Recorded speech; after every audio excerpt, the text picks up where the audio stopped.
Hey, what's going on, guys? It's your boy, Nerd Mode On, and welcome to episode 7 of Battle Tested, a video series where I take user submitted loadouts and check and see if they be viable on the battlefield. So, of course, today's submission is actually from Victor Nedkov. Now, of course, if you guys are long-term viewers of my channel, you might recognize the name considering that he has definitely recommended a few loadouts in the past. Now, of course, this particular loadout is going to be primarily using the primary weapon known as the AK-12. On the AK-12, we're going to be using the PKA-S 1x optic, as well as using the magnifier to boost that up to 2x magnification. On the AK-12, we're going to be using the muzzle brake as well as the vertical grip. Now, of course, these are kind of interesting attachments considering that they decrease your total effectiveness at range while also giving you some benefits that we'll be talking about shortly. The secondary weapon is going to be the MP443 with the mini red dot sight, the green laser sight, as well as the compensator. Gadget 1 is going to be the defibrillators. Gadget 2 is going to be the medical bag. The grenade is actually up to my choice in this particular case, so I decided to opt for the M67 frag grenade for the environmental destruction as well as player destruction when it comes down to doing quite a bit of damage.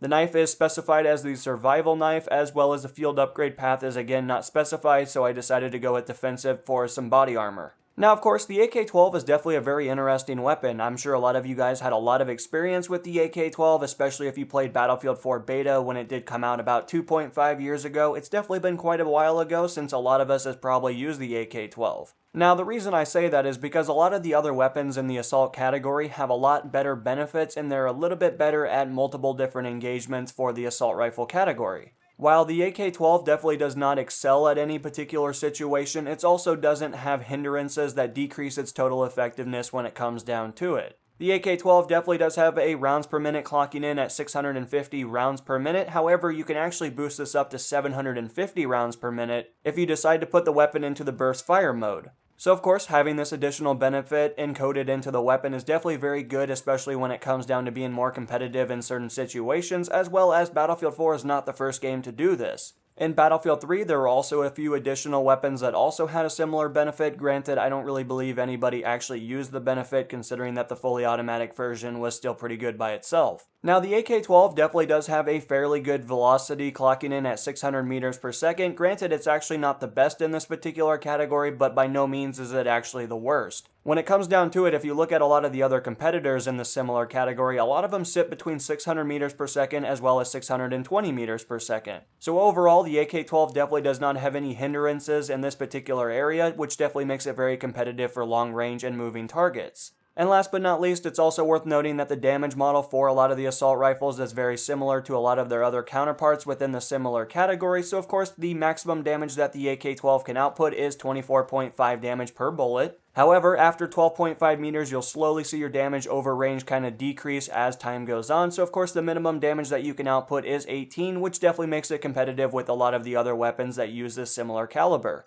So with all the statistics kind of talked about when it comes down to the AK-12 and some of the additional and hidden benefits that this particular weapon upholds on the battlefield, it's kind of worth noting to talk a little bit about some of the attachments and some of the benefits and some of the cons that the attachments bring to the table. So of course, starting things off, when it comes down to picking an optic, it kind of depends on the situations that you're going to find yourself engaging targets at. For a player of my configuration, I'm definitely very aggressive. I like to be up in your face, I like to be consistently pushing objectives in a tactical manner. However, it's very rare for you to be finding me playing more of a defensive role, sitting behind cover and putting down suppressive fire. So in this particular case, I didn't really find the PKA 1x magnification to be very useful, due to the sheer fact that the housing of the particular scope decreased my ability to acquire targets at medium and long range. Now, in correlation with that, I've never really been somebody to be very impressed by the magnifier. I was definitely really excited about the magnifier and the canted iron sights when I heard about these particular attachments in the beta version of the game. Like myself, maybe you guys also looked at it in this particular mannerism, but I decided that if I could have two of the particular scopes like the canted iron sights, I figured I would go with something like a red dot sight for my primary scope,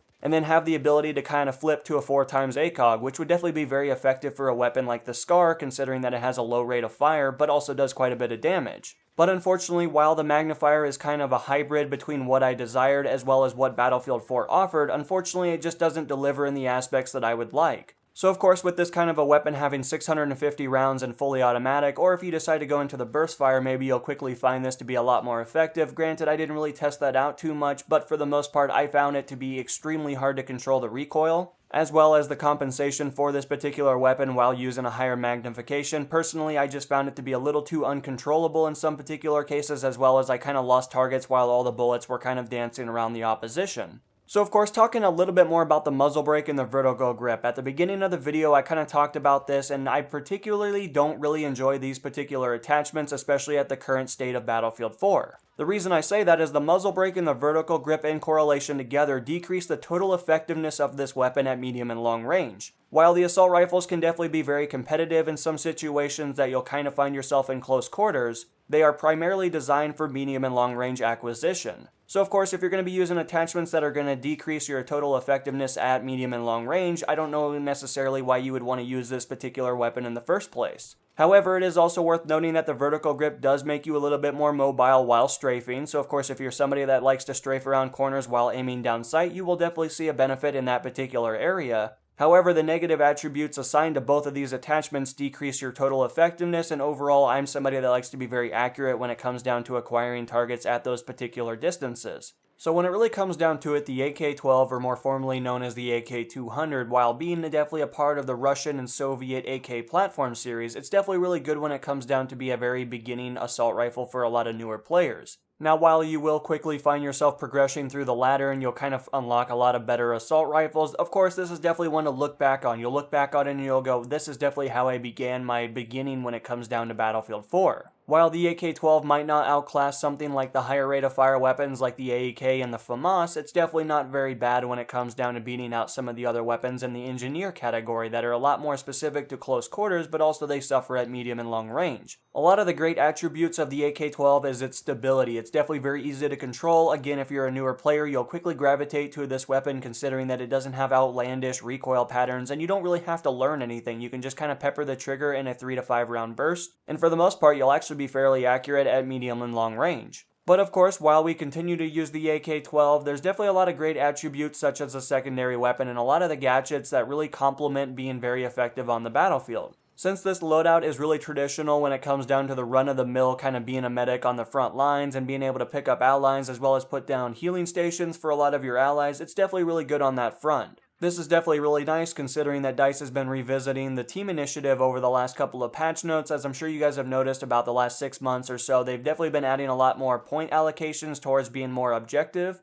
as well as shunning some playstyles that maybe you guys don't necessarily agree with. So of course it's definitely nice to see them making some alterations to the point allocation system, as well as just being a little bit more rewarding of players that are going to be pushing objectives. So in conclusion, while the AK-12 is definitely not the best weapon like we've been talking about, and all the statistics don't really point to any specific direction that the AK-12 excels in, by no means does this make the AK-12 not usable, but of course it definitely has some limitations in this particular case, such as some of the attachments that are allocated to it. But of course you can make a lot of alterations to that, and you can also increase its total effectiveness at distance. But of course that kind of depends on your overall playstyle, so of course if you're definitely very aggressive, this also might really fit to you in those particular cases. But if you're somebody that's going to focus a lot more on accuracy, then I would kind of stray away from some of the things that decrease the performance at medium and long range. But ultimately, if you're really looking for a challenge, but you also don't want to go into crazy town and use absolutely absurd attachments that really overall decrease a weapon and make it look like a combination of something from a different futuristic title, then of course this is definitely a good place to start and also challenge yourself along the way. But anyway guys, that's really all the information I have for you when it comes down to breaking down the internals of the AK-12. Of course, if you guys would like to recommend a loadout for the next episode, feel free to let me know in the comments below using a similar format as this gentleman. But until the next episode guys, this has been NMO, and I'm going to be signing out guys. Peace.